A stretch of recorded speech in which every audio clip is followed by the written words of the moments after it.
Assalamualaikum warahmatullahi wabarakatuh.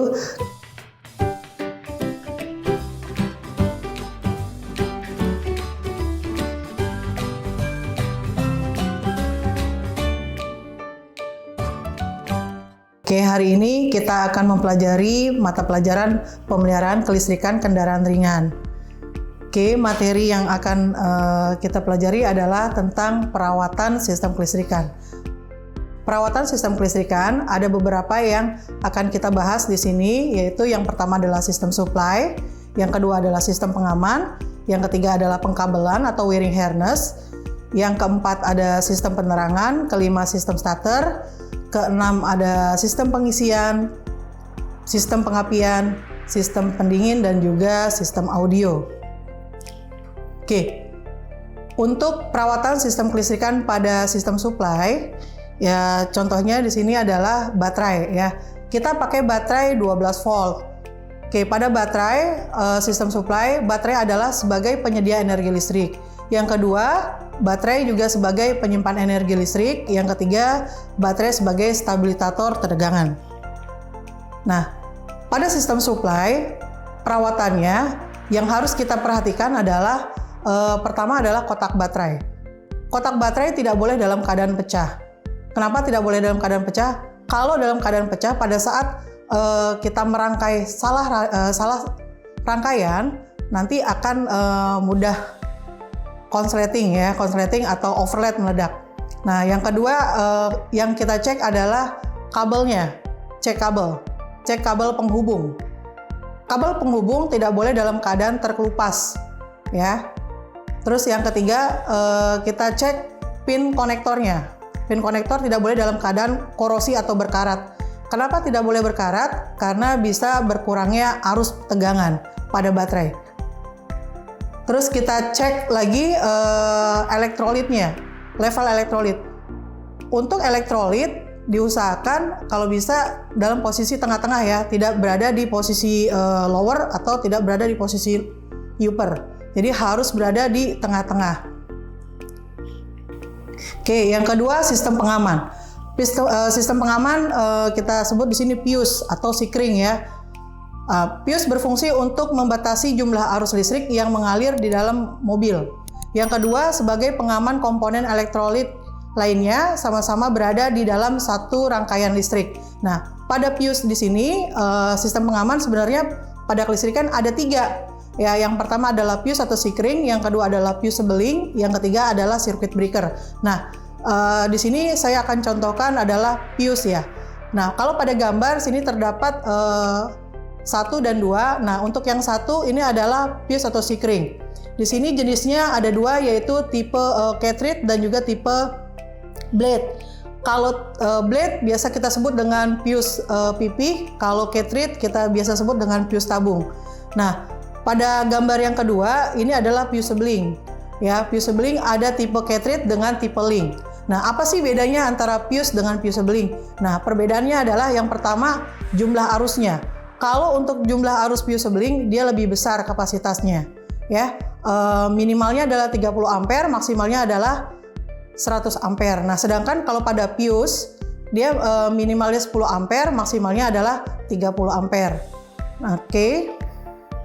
Selain itu juga pada fusible selain memiliki arus yang lebih besar dari fuse, dia juga memiliki bentuk yang lebih tebal dibandingkan dengan fuse. Oke, yang ketiga pengkabelan atau wiring. Untuk mengalirkan listrik dari baterai menuju seluruh bagian elektrikal. Bagaimana perawatannya? Perawatannya adalah dengan mengecek kontinuitas kabel. Kabel tidak boleh dalam keadaan putus.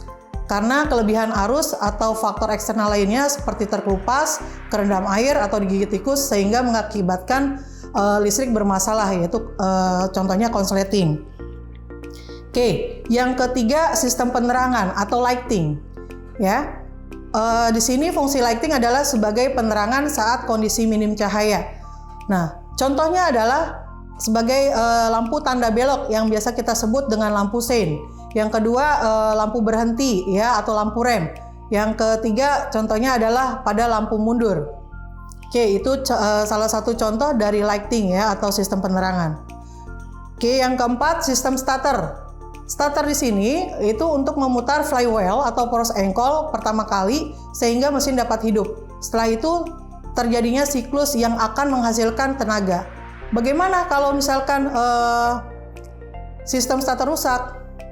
Nah, yang jelas kalau sistem starter rusak, kita akan kesulitan menghidupkan mesin pada kendaraan. Oke, yang selanjutnya yaitu sistem pengisian.